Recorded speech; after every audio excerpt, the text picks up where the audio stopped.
Bonjour, bienvenue à Isinov. Ici Suleiman Ouattara, associé gérant d'Isinov.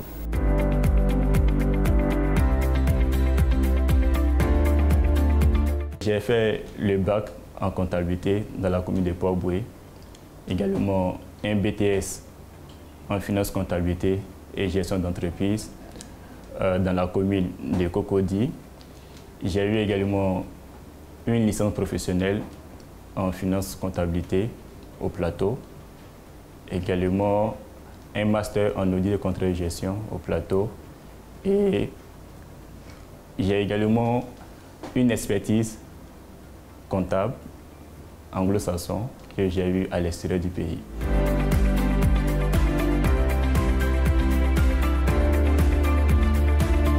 Après le BTS, j'ai été comptable d'une entreprise de prestation de services. Et après également la licence, j'ai continué dans cette entreprise de prestation de services où j'ai été débauché par une entreprise en tant que DAF, c'est-à-dire directeur administratif financier. Pendant l'année de licence, j'ai eu une idée de projet, notamment dans le domaine des ateliers de couture. D'abord, il faut dire à la base, j'ai été président national de l'Association d'étudiants en finance comptabilité et gestion d'entreprise de Côte d'Ivoire. Chaque année, nous organisons le Salon national d'étudiants comptables. Et lors de la 4e édition de ce Salon national d'étudiants comptables, j'ai vécu une situation qui m'a beaucoup marqué. J'ai déposé une tenue auprès d'un couturier pour me faire une jolie veste. Malheureusement, la date de rendez-vous arrive. J'arrive chez ce dernier, je constate que le tissu est encore à la même position. Cela suppose que la tenue n'a pas été faite. Et le thème du salon était de l'étudiant au chef d'entreprise. Je me suis dit, c'est une opportunité, il fallait la saisir. Donc automatiquement, j'ai pensé à une idée de projet, c'est-à-dire développer une application afin de pouvoir aider les couturiers dans leur gestion quotidienne.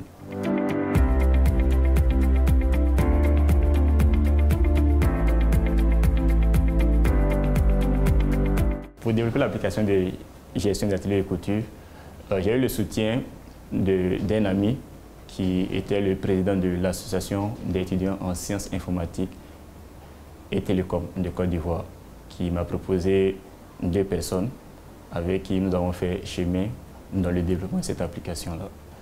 Donc il faut dire, à la base, simplement, on n'a pas reçu de financement, on a plus misé sur nos savoir-faire. Donc on a mené d'abord une enquête sur le terrain, aller croiser les couturiers, leur expliquer notre idée. L'idée, c'était de les aider dans leur gestion quotidienne. Donc après l'approche d'échange avec les couturiers, déjà, on a fait le constat qu'il y avait un problème d'organisation interne des couturiers. Outre ce problème d'organisation interne, c'est-à-dire il y avait un problème également de gestion parce que le couturier n'avait pas fait la part des choses entre l'entreprise qu'il gère au quotidien et puis sa vie privée, c'est-à-dire lorsqu'il a une dépense à effectuer, il prend l'argent directement dans la caisse de l'entreprise.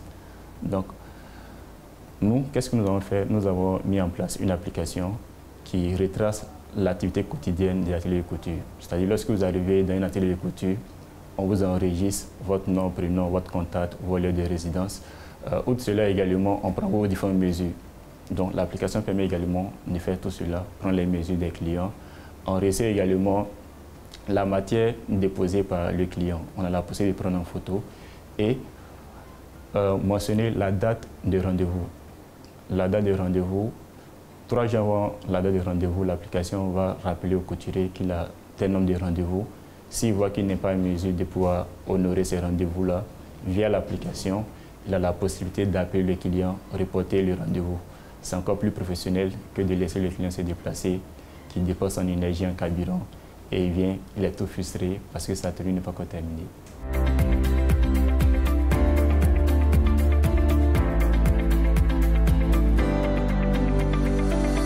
En ce temps, on n'avait pas de local.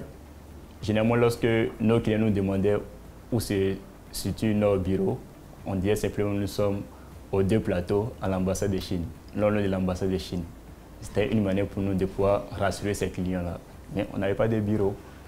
Et on a eu une opportunité où il y a des partenaires tunisiens qui voulaient investir en Côte d'Ivoire. Nous sommes allés à la rencontre de ces personnes-là. Nous avons croisé une dame qui a aimé nos échanges avec ces différents partenaires, qui étaient contents de savoir que des jeunes Ivoiriens étaient invités par des Tunisiens pour parler d'affaires. Et cette dernière nous a exposé son problème de gestion de son entreprise. Et on avait la solution au problème de cette dame. La dame, on lui a proposé un logiciel de gestion où elle n'avait pas de moyens pour pouvoir acquérir le logiciel. Elle nous a plutôt proposé un échange de marchandises parce qu'elle nous a demandé où se situait notre bureau.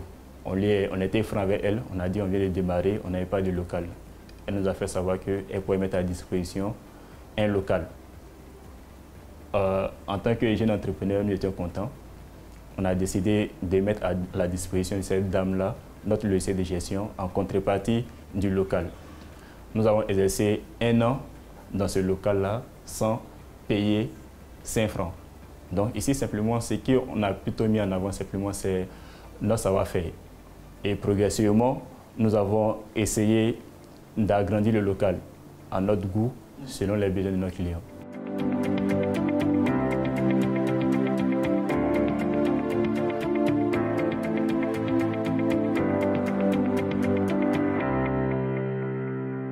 Lorsque nous avons eu le local, nous avons fait 1 an dans ce local-là sans payer le loyer. Mais à partir de la 2e année, il fallait payer le loyer. Donc, en tant que jeune entrepreneur, il fallait anticiper. Et nous avons pensé à diversifier nos différentes activités, notamment en ajoutant l'assistance comptable, fiscale, sociale, l'audit, le conseil. Outre cela également, organiser les formations. Donc nous avons organisé des formations où des étudiants, ou bien des comptables, ou bien des informaticiens venaient prendre part à cette formation-là. Aussi, après la première année, la 2e année, nous avons payé le loyer. Cette dame qui nous a donné le local avait un besoin de site internet.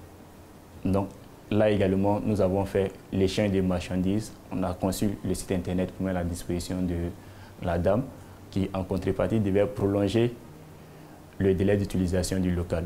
C'est-à-dire qu'on avait cette chance-là d'utiliser le local pendant 6 mois sans payer 5 francs. En 2017, après avoir lancé notre version mobile de l'application ProCouture, nous avons pris part au forum des jeunes entreprises de l'Afrique au Burkina Faso.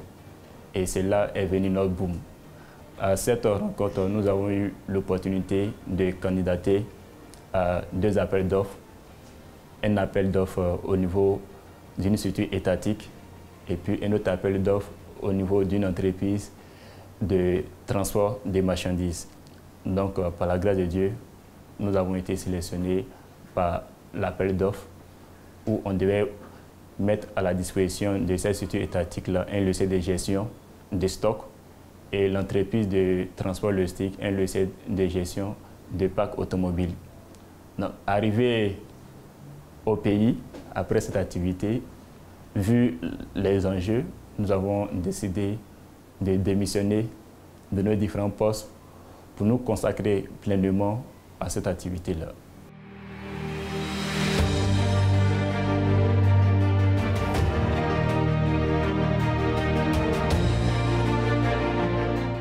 Donc il faut dire simplement, lorsque j'ai démissionné en tant que DAF pour venir me mettre à mon propre compte, ça n'a pas été facile dans les débuts pour avoir les clients.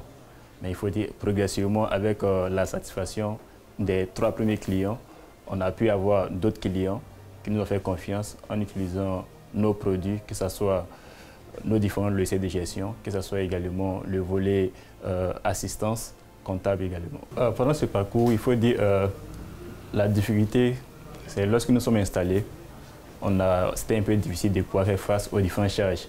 Donc du coup, notre développeur principal, il a demandé à partir pas partir définitivement, mais aller bosser dans notre entreprise.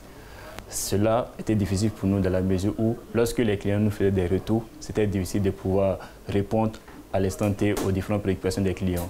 Donc avant, lorsque un client fait une requête, pratiquement on a 2-3 jours pour pouvoir répondre à ce client-là. Mais avec le départ de ce dernier-là, on peut se mettre une semaine parce qu'il n'y travaille plus à plein temps. Donc pour nous, on dira simplement que c'est notre plus grande difficulté.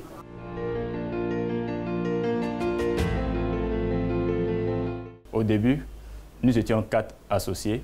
Aujourd'hui, nous sommes au nombre de 6 associés avec 3 employés que nous avons recrutés. Et outre cela également, en tant qu'ancien président d'association, que ce soit Association d'étudiants en finance comptabilité et Association d'étudiants en sciences informatiques et télécom, c'est également un canal pour nous de pouvoir octroyer des stages aux nouveaux diplômés. Dans 5 à 10 ans, on voit Esinov comme une entreprise de référence, notamment une Esinov dans la sous-région. Et nous avons déjà commencé. Nous recevons des stagiaires qui quittent à l'extérieur, notamment en Guinée. Nous avons présentement une personne qui est au sein de notre structure pour une formation afin d'être notre représentant au niveau de la Guinée. Et je pense que, je dirais dans 5-10 ans, ça sera pratiquement Esinov sous-régional. Durant ce parcours, notre plus grande fierté, c'est d'avoir apporter de l'innovation, c'est également d'avoir été utile pour notre pays, pour l'Afrique, c'est d'avoir accompagné des jeunes qui étaient désespérés. Et je pense qu'il n'y a pas quelque chose qui est plus grand que d'être utile pour sa communauté. Durant ce parcours d'entrepreneur, nous avons connu 2 grands regrets. Le premier, c'est d'avoir participé à un concours où on était finaliste, mais malheureusement, on n'a pas eu de prix. Le second, c'est de n'avoir pas su négocier un marché que nous avons obtenu. Le client a trouvé que nous étions encore novices parce que le montant qu'on proposait était inférieur vu la qualité du travail qu'on offre au fait.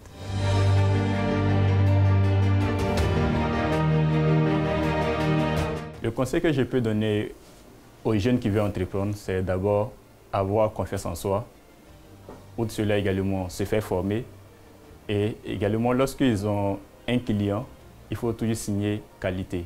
C'est-à-dire lorsque le client vous confie une tâche, vous confie sa gestion, il faut toujours faire un travail de qualité pour que ce dernier puisse vous recommander à d'autres clients.